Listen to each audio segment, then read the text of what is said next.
Olá, tudo bem com vocês? O tema de hoje é estratégia é importante. Mas primeiramente eu vou me apresentar e eu gostaria de falar que amo a ideia de missão. Eu amo missão. Eu já fiz algumas missões Caleb, infelizmente ainda não tive a oportunidade de fazer uma missão conforme aí vocês estão com vontade de fazer, ou alguns já fizeram muitas vezes, e esse convite para mim eu recebi com grande alegria. E acredito que alguns me conhecem, pois já trabalho há cerca de 1 ano aqui no EP, e eu atualmente estou como vice-administrador financeiro junto com o Martin. Sou contador, formado há cerca de 5 anos e trabalho na área há 11 anos. Então aí desde praticamente dos 18 anos de idade já trabalho na área contábil. E primeiramente esse tema é importante para qualquer área, não somente dentro de uma empresa ou algum projeto super grandioso. Esse tema é tão interessante e envolvente que quando você gosta, ele pode se tornar útil para a sua vida. Útil para qualquer pessoa, na verdade, em muitas situações. E vamos trabalhar nessa matéria com alguns pontos. Por exemplo, princípios básicos de crescimento pessoal e empresarial, a importância da visão estratégica no empreendimento e as estratégias para a prosperidade empresarial também. E é uma temática que faremos com alguns links, vocês vão observar, que visa, obviamente, aquilo que vocês estão aqui fazendo, que é fazer missão, e pegando o link da faculdade e da vida como um todo também. Vamos lá então. Perguntas. Você tem o costume de planejar a sua vida? Você tem o costume de planejar uma viagem, não sei quantos já viajaram? Você sabe quanto terá guardado de dinheiro daqui a 2 anos? Ok, muitas vezes não tem dinheiro, entendemos. Mas, ou só tem dinheiro para pagar a mensalidade também? E quando você tiver dinheiro? Você já se programou para comprar qualquer coisa? São perguntas básicas que eu, Arthur, faço. Parece simples e muitas vezes até boba. Mas se não nos acostumarmos a fazer planejamentos pequenos, coisas do dia a dia, você terá dificuldade quando estiver no mercado de trabalho, talvez como gestor, administrador, qualquer atividade que precise de planejamento. É um fator básico do mundo corporativo. Por exemplo, eu e minha esposa, nós nos sentamos há cerca de 3, 4 meses e fizemos um planejamento financeiro com metas para os próximos 2 anos. Foi muito bacana. E é isso aonde nós queremos chegar com essa pequena explanação que nós vamos fazer hoje sobre planejamento.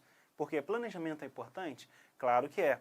A questão é, se não começarmos a planejar desde agora, será difícil nos acostumarmos futuramente. Não é verdade? Então vamos começar com uma pequena história bíblica, que fala de um empreendedor, e depois com a parte técnica e no final a parte prática. Será bem sucinta a aula.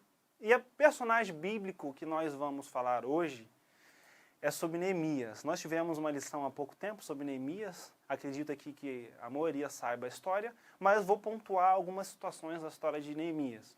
Todos conhecem, Neemias era o copeiro do rei, e ser o copeiro do rei era um cargo de extrema confiança, porque envolvia risco e segurança para o rei, pois cabia ao copeiro provar o vinho, muitas vezes a comida, e servir na própria mão do rei.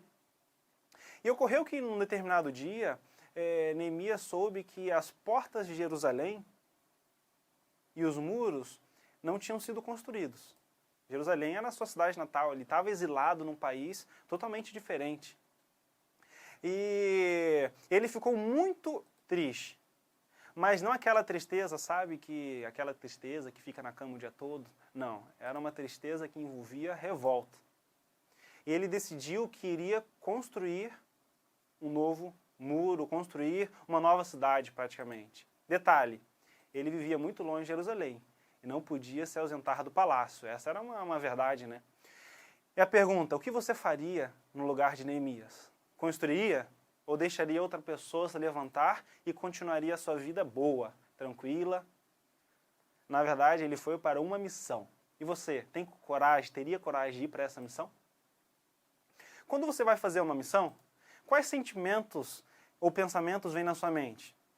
Ainda mais na primeira vez, né? Eu acredito aí que muitos tiveram ansiedade, dúvidas, receios, expectativas, felicidade, talvez, preocupação.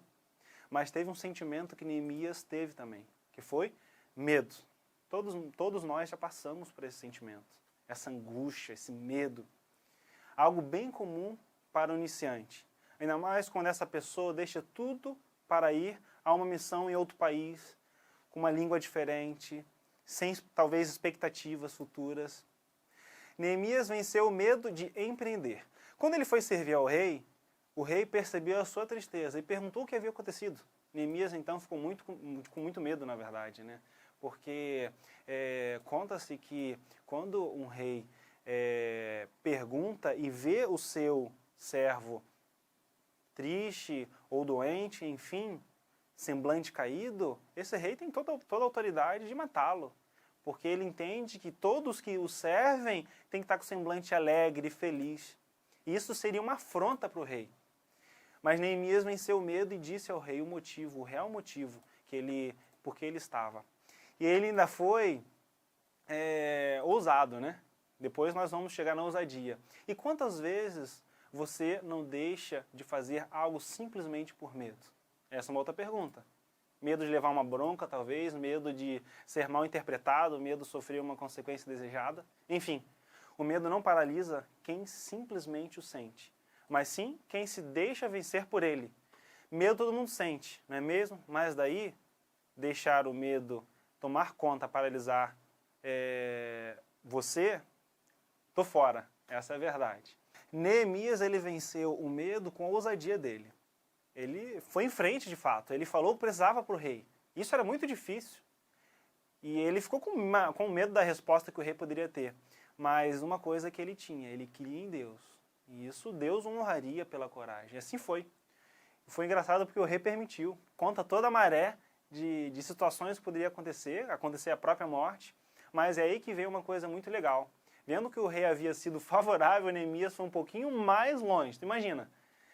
E Neemias pediu mais uma coisa, que o rei escrevesse inúmeras cartas, na verdade, né? Cartas que facilitassem a sua ida até Jerusalém. Porque até Jerusalém, e tinha muitos reinos em volta, que poderia atacá-lo e falar que o rei estava mentindo. E ele pediu, rei, faça cartas, porque eu quero ter a certeza de que eu vou ter sucesso na minha empreitada, no meu empreendimento. Então Neemias teve medo, superou o medo com ousadia. E uma coisa, você acha que Neemias ele foi falar com o rei sem um plano antes? Tudo surgiu da sua cabeça? Na verdade, ele já tinha um plano. E eu particularmente não creio que a ideia surgiu na hora de pedir as cartas. Não, ele já tinha se planejado, já tinha calculado os riscos. E ele tinha uma estratégia para isso. É assim que nós devemos agir, sempre tendo uma estratégia planejada para alcançarmos nossos objetivos. Ele se expressa de maneira direta para o rei. E é um homem decidido, talentoso, um homem de ação que é nomeado governador da Judéia no final. E tinha algo que foi decisivo, ele tinha confiança em Deus. É até engraçado porque o seu nome significa o Senhor conforta e reflete essa confiança inabalável na providência divina. Conforme demonstrou a sua oração logo ali no início do livro de Neemias, né? Neemias de capítulo 1, versículo 5 a 11. E terminando a história de Neemias, Neemias teve medo, venceu, foi ousado, tinha um plano formado, como nós vemos, e gosto de informar que também havia um plano B, além da confiança em Deus.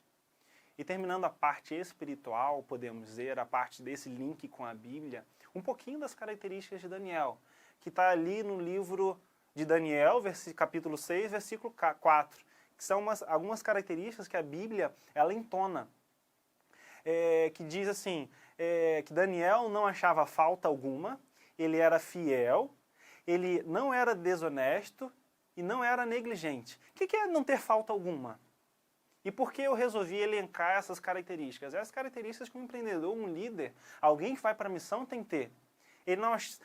O que é não achar falta alguma? A primeira característica de Daniel nesse versículo é que ele não achava falta. E não achar falta é que a falta a pessoa erra constantemente. Então, como Daniel não errava constantemente, ele não achava falta. Quando uma pessoa, por exemplo, A pessoa chega sempre atrasada todo dia. Pensa naquela pessoa que sempre chega atrasada naquele dia. Ou naquele compromisso, sempre está chegando atrasado. Isso é achar falta, porque houve uma constância de erros. Não é somente um erro isolado. Então Daniel ele podia ter erros, mas não se achava falta nesses erros. Esses erros não eram constantes. Ok? Ser fiel à causa. Segunda característica, muitos funcionários não são fiéis à sua empresa. E muitas pessoas na igreja não são fiéis aos seus propósitos. E já se vende por qualquer ideia, qualquer preço. Falam mal da empresa, falam mal da igreja, falam mal do colégio. E ser fiel é não se vender a qualquer ideia ou qualquer preço. Terceiro, honesto. É muito mais que simplesmente não pegar o que é seu, ou roubar, mas sim fazer o certo pelo certo. Priorizar o que é certo. Então, usar os meios certos com o propósito certo. E por último, não ser negligente. Daniel não era uma pessoa negligente. É quando faça o que é necessário ser feito. Não deixe de fazer o que é para fazer. Se tem algo para fazer, faça.